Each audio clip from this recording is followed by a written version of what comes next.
नमस्कार दोस्तों, आप देख रहे हैं 14 जनवरी 2023 का डेली करंट अफेयर्स की रामायण क्लास खटाना जी के ट्रिप पर। सबसे पहले तो आप सभी को मकर संक्रांति की हार्दिक बधाई एवं शुभकामनाएं। आइए शुरू करते हैं करंट का फर्स्ट क्वेश्चन। हाल ही में सुर्खियों में रहे संगोल कांगजेई का संबंध किस राज्य से है? तो आपके ऑप्शंस हैं ए मणिपुर, बी केरल, सी पंजाब, डी हरियाणा। इसका राइट आंसर है मणिपुर। आइए दोस्तों विस्तृत चर्चा करते हैं कि संगोल कांगजेई क्या है। तो ये एक खेल है, पोलो की तरह है, पोलो की तरह एक गेम है संगोल कांगजेई। ये मणिपुर का पारंपरिक खेल है। ठीक है दोस्तों, अब ये इसका नाम संगोल कांगजेई क्यों रखा गया? आइए, जो संगोल होता है दोस्तों, इसका अर्थ होता है घोड़ा। क्या अर्थ होता है इसका? घोड़ा या टट्टू। टट्टू बोलते हैं घोड़े के जैसे होता है, जो सवारी ढोने और ऐसे गेम खेलने के काम में आते हैं। तो इसको क्या बोलते हैं? घोड़ा या टट्टू। कांग, कांग का अर्थ होता है एक गेंद जो गोल होती है ना। आपने देखे होंगे जो पोलो खेलते हैं, वो एक सफेद सी गेंद होती है इतनी गोल गोल, उससे खेलते हैं। तो इस कांग का अर्थ होता है गेंद। क्या अर्थ होता है? गेंद या गोल वस्तु। ठीक है दोस्तों। और जेई, जेई का अर्थ होता है छड़ी। क्या अर्थ होता है? छड़ी। आपने जो पोलो खेलते हैं वो क्या होता है, घोड़े पर बैठ के ऐसे एक छड़ी हाथ में रहती है और नीचे एक गेंद रहती है, उससे ऐसे खेलते रहते हैं। ठीक है दोस्तों, इसलिए इसका नाम क्या रखा गया है? संगोल कांगजेई। ये एक पोलो गेम है और ये मणिपुर का पारंपरिक क्या है? खेल है। अब दोस्तों आपको मैंने पिछली क्लास में बताया था कि मणिपुर में 122 फीट ऊंची जो एक घोड़े पे बैठे हुए पोलो खिलाड़ी की प्रतिमा का जो अनावरण किया था हमारे गृह मंत्री अमित शाह जी ने किया था, वो कहाँ किया था? मणिपुर में किया था। ठीक है दोस्तों, अब जब बात मणिपुर की आई है तो मणिपुर की राजधानी है इम्फाल। क्या है मणिपुर की राजधानी? देखो, इम्फाल। और मणिपुर के जो मुख्यमंत्री हैं वो है श्री एन बीरेन सिंह। क्या नाम है? एन बीरेन सिंह। और मणिपुर के राज्यपाल हैं वो है इला गणेशन। क्या नाम है? इला गणेशन। ठीक है दोस्तों। और जो मणिपुर में जो विधानसभा सीट है वो है 60। कितनी है? 60। मैं आपको इनको इतनी बार पढ़ाऊंगा, आपको क्लास में याद हो जाएंगे, ये मेरा गारंटी है ना। अब देखिए नेक्स्ट क्वेश्चन दोस्तों। तो नेक्स्ट क्वेश्चन पर चलने से पहले आपके लिए मोटिवेशनल लाइन जो बनाएंगी आज आपको ऊर्जावान। इतिहास लिखने के लिए कलम नहीं हौसलों की जरूरत होती है। दोस्तों इतिहास लिखने के लिए कलम नहीं हौसलों की जरूरत होती है। अगर आपके हौसलों में दम है, आपके हौसले बुलंद हैं, तो आपको सक्सेस होने से इस दुनिया की कोई ताकत नहीं रोक सकती। दोस्तों अगर आप मेहनत कर रहे हैं, सही दिशा में मेहनत कर रहे हैं और पॉजिटिव ऊर्जा के साथ अगर आप मेहनत कर रहे हैं तो आपको कोई नहीं रोक सकता। आपकी बाधाएं भी आपका आगे नतमस्तक हो जाएंगी और आप आपके सभी लक्ष्यों को प्राप्त करेंगे। दोस्तों इसलिए आपके हौसलों को बुलंद रखो और आप जिस भी क्षेत्र में तैयार कर रहे हो, जिस भी एग्जाम की तैयारी कर रहे हो, डिप्टू सिलेबस के अनुसार उसकी तैयारी करो और मेरी गारंटी है आप 100% सक्सेस होंगे। ठीक है, तो आपके हौसलों को क्या रखो? बुलंद रखो हमेशा और तैयारी में लग जाओ और पॉजिटिव ऊर्जा के साथ तैयारी करते रहो, आपको आपका लक्ष्य जरूर मिलेगा। चलते हैं नेक्स्ट क्वेश्चन पर। हाल ही में सुर्खियों में रहे टिरी टीचर। टिरी टीचर किस राज्य से संबंधित है? तो आपके ऑप्शंस है ए एमपी, बी पश्चिम बंगाल, सी हरियाणा, डी राजस्थान। बहुत ही शानदार क्वेश्चन। तो इनका संबंध है राजस्थान से। अब दोस्तों ये टिरी टीचर कौन है? तो दोस्तों राजस्थान के पश्चिमी जिले बाड़मेर के एक प्राथमिक शिक्षक हैं जिनका नाम है भैराराम। क्या नाम है? भैराराम। देखो बाड़मेर के, यहां लिख दो, बाड़मेर के एक शिक्षक हैं दोस्तों जिनका नाम है भैराराम। क्या नाम है? भैराराम। इस आदमी की जितनी भी तारीफ करो उतना कम है दोस्तों। इन्होंने 24 वर्ष में लगभग 4 लाख पेड़ लगा दिए। कितने लगा दिए हैं? 4 लाख पेड़ लगा दिए हैं। और इनका जो कार्यक्रम है, इनका कार्यक्रम है पारिवारिक वानिकी अभियान। इससे कम से कम 1 लाख सवा लाख लोगों को जोड़ चुके हैं। इनके कार्यक्रम का क्या नाम है? परिवार वानिकी अभियान। क्या नाम है दोस्तों? परिवार वानिकी अभियान। ये राजस्थान के जो पश्चिमी क्षेत्र है उसमें मरुस्थलीकरण को रोकने के लिए भरकस प्रयास कर रहे हैं। और ये टीचर हैं भैराराम जी। ये बाड़मेर के हैं और ये प्राथमिक विद्यालय में टीचर है। और इन्हें किस नाम से जाना जाता है? टीचर के नाम से जाना जाता है। और दोस्तों इनकी एक खास बात और बताऊं आपको, जब भी ये किसी से मिलते हैं तो हर कोई तो कोई राम राम करता है, कोई नमस्कार करता है। ये जब भी किसी से मिलते हैं ये हरित प्रणाम बोलते हैं। क्या बोलते हैं? हरित प्रणाम। बहुत ही शानदार शख्सियत है भैराराम जी। थैंक यू, धन्यवाद इनके लिए। ठीक है, आइए जो राजस्थान की बात करते हैं तो राजस्थान के जो राजधानी है जयपुर है। राजस्थान के सीएम मुख्यमंत्री अशोक गहलोत जी हैं और जो राजस्थान के राज्यपाल है कलराज मिश्र जी हैं। और 200 विधानसभा सीट है दोस्तों यहाँ पर। और वर्तमान में यहाँ कांग्रेस की सरकार है। ठीक है, बहुत अच्छे। आइए चलते हैं नेक्स्ट क्वेश्चन पर। हाल ही में इक्वाडोर में पाई जाने वाली एक बोना बोआ ये प्रजाति किस वर्ग से संबंधित है? तो दोस्तों ये सरीसृप से संबंधित है। किस वर्ग से संबंधित है? सरीसृप वर्ग से संबंधित है। अब देखो ये इक्वाडोर में पाई गई है। कहां पाई गई है? इक्वाडोर में। अब ये चर्चा में क्यों है? क्योंकि ये 20 सेंटीमीटर लंबी है और इसमें एक खासियत पाई गई है अवशेष श्रेणी की। किसकी? अवशेष श्रेणी की। इससे यह प्रमाणित होता है, जो ये श्रेणी पाई गई है क्या होती है मैं आपको समझाऊंगा। इससे यह प्रमाणित होता है कि जो सांप थे, सर्प थे, वो छिपकलियों के पूर्वज थे। ये कैसे? कि जो ये अवशेष श्रेणी है ना, जैसे ये 20 सेंटीमीटर लंबा सांप पाया गया है। ठीक है दोस्तों, इसके क्या है? अब छोटे छोटे ऐसे ये पैर और हाथ पैर ऐसे मिले। किसके? सर्प के। तो सांप के जो छिपकली होती है ना उसकी तरह पैर मिले ऐसे।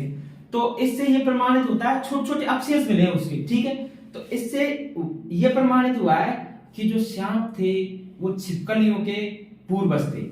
अब जैसे देखो दोस्तों, जैसे बंदर को मनुष्य का पूर्वज माना जाता है। क्यों माना जाता है? क्योंकि बंदर की देखो शकल, सूरत, आंख, पैर, हाथ सब मिलते, बस पूंछ है उसमें। तो आदमी को इसलिए जो मनुष्य ने पूंछ को काम यूज लेना उसको कम कर दिया था, तो धीरे धीरे वो विलुप्त हो गई। ठीक है, तो वो उनके पूर्वज हुए। तो ये सांप ने क्या किया? वो पैर थे ना उनको धीरे धीरे यूज लेना कम कर दिया, उनको उपयोग में नहीं लेता था, तो वो विलुप्त हो गए धीरे धीरे। तो इससे ये प्रमाणित होता है कि जो सांप थे वो छिपकलियों के वंशज थे। ठीक है दोस्तों, क्लियर? तो मेरी इसलिए इसका प्रजाति क्या नाम है? बोना बोआ। कभी सभी एग्जाम में ऐसे क्वेश्चन ही पूछ लिया जाता है कि बोना बोआ का संबंध किससे? अब सरीसृप, पक्षी, ऐसे मतलब ऑप्शन दे देंगे, जानवर, कुछ भी 4 ऑप्शन दे देंगे, उसमें एक ऑप्शन होगा सरीसृप प्रजाति का, तो आपको आंसर होगा सरीसृप। ठीक है दोस्तों, चलते हैं नेक्स्ट क्वेश्चन पर। 15वां FIH हॉकी विश्व कप 2023 भारत के किस राज्य में शुरू होगा? अभी चल रहा है हॉकी विश्व कप, ये किस राज्य में शुरू हुआ है? तो ऑप्शन है ए हरियाणा, बी MP, सी महाराष्ट्र, सी और डी ओडिशा। तो इसका राइट आंसर होगा ओडिशा। अब देखो दोस्तों, जो ये हॉकी विश्व कप है ये हर 4 साल में होता है। ठीक है, इस बार कौन सा हो रहा है? 15वां हो रहा है। आ गया समझ में? अब जो उड़ीसा में हो रहा है तो ये कब हो रहा है? 2023 में हो रहा है। इससे पहले 2018 में हुआ था, वो भी उड़ीसा में हुआ था दोस्तों। इससे पहले जो 14वां हॉकी विश्व कप हुआ था वो 2018 में हुआ था। कब हुआ था? 2018 में। और ये भी कहां हुआ था? ये भी उड़ीसा में हुआ था। कहां हुआ था? उड़ीसा में। ठीक है, अब ये 2023 में क्यों हो रहा है? हर 4 साल में होते हैं, लेकिन दोस्तों 2022 में होने वाला था ये, लेकिन एक महामारी आई थी, आपको पता है, भारत में कोरोना। और कोरोना की वजह से ये विश्व कप 2022 में नहीं हो पाया, तो इसीलिए अब ये 2023 में उड़ीसा में आयोजित हो रहा है। ठीक है। और ये उड़ीसा में 2023 में आयोजित हो रहा है दोस्तों, और ये बिरसा मुंडा स्टेडियम में हो रहा है, जिसकी क्षमता 20,000 लोग बैठ सकते हैं एक साथ, ठीक है दोस्तों, राउरकेला में। तो उड़ीसा में हो रहा, कहाँ हो रहा है? उड़ीसा में। अब बात आई है FIH की। जो FIH है दोस्तों, इसका जो मुख्यालय है लुसाने स्विट्जरलैंड में है। कहाँ है इसका मुख्यालय? लुसाने स्विट्जरलैंड में। और इसके जो वर्तमान अध्यक्ष है मोहम्मद तैयब अकरम जी हैं। ये इसके वर्तमान में इसके अध्यक्ष हैं, ठीक है दोस्तों। सॉरी। अब जब उड़ीसा की बात आई है तो इसका पोस्टमार्टम भी जरूरी है। तो उड़ीसा के जो वर्तमान में राजधानी ये है भुवनेश्वर है। उड़ीसा के राजधानी कौन सी है? भुवनेश्वर। और उड़ीसा के जो मुख्यमंत्री हैं वो है नवीन पटनायक जी। और उड़ीसा के जो राज्यपाल हैं दोस्तों वो है अपने ला गणेशन। क्या नाम है दोस्तों उड़ीसा के राज्यपाल का? सॉरी, उड़ीसा के जो राज्यपाल है उनका नाम है गणेशी लाल। देखो, उड़ीसा के जो गवर्नर है उनका नाम है गणेशी लाल। और CM नवीन पटनायक जी हैं। राजधानी भुवनेश्वर है। और उड़ीसा में 147 विधानसभा सीटें हैं। कितनी है दोस्तों? 147 विधानसभा सीटें, ठीक है। चलते हैं नेक्स्ट क्वेश्चन पर। दोस्तों, मेहनत है ना, मेहनत करते रहो। जो मेहनत करते हैं ना वो 100% सफल होते हैं। अपने हौसलों को ना हमेशा बुलंद रखो। मतलब जो जोश है ना इसको कम मत पड़ने दो। एग्जाम तक रेगुलर तैयार करते रहो, आप 100% सफल होंगे। और एक पढ़ना क्या है ये भी सीखो। पढ़ना सिर्फ सिलेबस के अनुसार है कि सिलेबस में क्या है आप पढ़ रहे हो। अगर आपके रूम में 10 से ज्यादा किताब है ना, 10 किताबों से अगर ज्यादा किताब है तो फिर आप पढ़ नहीं रहे। आपके रूम में 100 200 किताब रखी तो आप वैसे नहीं पढ़ सकते। ऑथेंटिक पढ़ो और स्मार्ट स्टडी करो दोस्तों। और स्मार्ट स्टडी करते हैं ना वो 100% सक्सेस होते हैं, ठीक है। आइए चलते हैं नेक्स्ट क्वेश्चन पर। शरद यादव, हाल ही में शरद यादव जी का निधन हो गया है। वह कौन थे? देखो दोस्तों 12 तारीख को अभी इनका निधन हुआ है, 12 जनवरी को शरद यादव जी। ये कौन थे? तो पहले ऑप्शन देख लेते हैं। अभिनेता, B अर्थशास्त्री, C फिल्म निदेशक, D पूर्व केंद्रीय मंत्री। तो ये कौन थे दोस्तों? ये पूर्व केंद्रीय मंत्री थे, ये राजनीतिक थे, ठीक है। और इनका संबंध MP से था। कहां के था? MP। ये RJD पार्टी से संबंधित रखते थे। किससे? RJD पार्टी से, ठीक है दोस्तों। आइए, ये बहुत शानदार राजनीतिक थे, ठीक है। ये पूर्व केंद्रीय मंत्री भी रहे और इनका संबंध RJD पार्टी से था। कौन? शरद यादव जी। अब चलते हैं नेक्स्ट क्वेश्चन पर। स्वदेशी कैमरा ड्रोन किसने लॉन्च किया है? स्वदेशी कैमरा ड्रोन किसने लॉन्च किया है? ड्रोन मेला चल रहा है दोस्तों चेन्नई में। तो स्वदेशी कैमरा ड्रोन किसने लॉन्च किया है? आपके ऑप्शन हैं A Mahendra Singh Dhoni, B Virat Kohli, C Anurag Thakur और D अश्विनी वैष्णव। तो आपका राइट आंसर होगा महेंद्र सिंह धोनी। अभी हाल ही में महेंद्र सिंह धोनी ने स्वदेशी कैमरा ड्रोन लॉन्च किया है दोस्तों। अभी कुछ दिन पहले महेंद्र सिंह धोनी को गरुड़ एयर स्पेस का ब्रांड एम्बेसडर भी बनाया गया था। किसका? गरुड़ एयर स्पेस का। देखो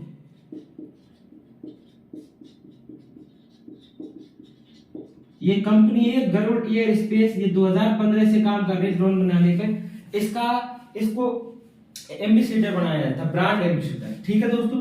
ब्रांड एम्बेसडर बनाया गया था इसको गरुड़ एयर स्पेस। इसी कंपनी ने ये कैमरा बनाया और इसमें जो निवेश कर रहा है वो महेंद्र सिंह धोनी है और इसने इसका लॉन्च किया है। अब बात करते हैं इस ड्रोन का नाम क्या है। तो देखो धोनी ने लॉन्च किसने किया? धोनी ने। तो इस ड्रोन का नाम है ड्रोनी। क्या नाम है?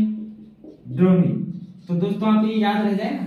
देखो उधर देखो, बोलो एक बार, ड्रोनी धोनी, ड्रोनी धोनी। तो इस ड्रोन का क्या नाम है? ड्रोनी, ठीक है। अब बात देखो ये विराट कोहली है। तो विराट कोहली NOIES नोइस जो कंपनी है उसका ब्रांड एम्बेसडर इसको बनाया गया है। इसकी पत्नी है, उसका नाम क्या है? अनुष्का शर्मा। उसको पूमा का ब्रांड एम्बेसडर बनाया गया है। किसका बनाया गया है? पूमा का। ये आपको ध्यान रखना है। अनुराग ठाकुर जी, तो अनुराग ठाकुर जी वर्तमान में युवा एवं खेल मंत्री हैं, ठीक है। और अश्विनी वैष्णव जी ये अपने रेल मंत्री हैं। केंद्रीय रेल मंत्री कौन है? अश्विनी वैष्णव जी, ठीक है दोस्तों। आइए चलते हैं नेक्स्ट क्वेश्चन पर। 1 अप्रैल 2023 से पेट्रोल में कितने प्रतिशत एथेनॉल मिलाया जाएगा?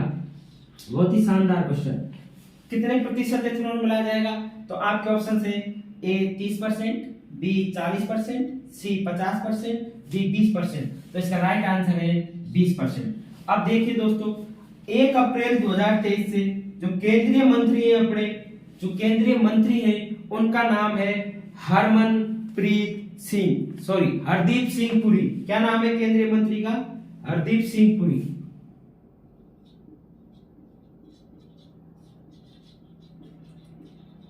ये केंद्रीय पेट्रोलियम मंत्री कौन है इस टाइम पे?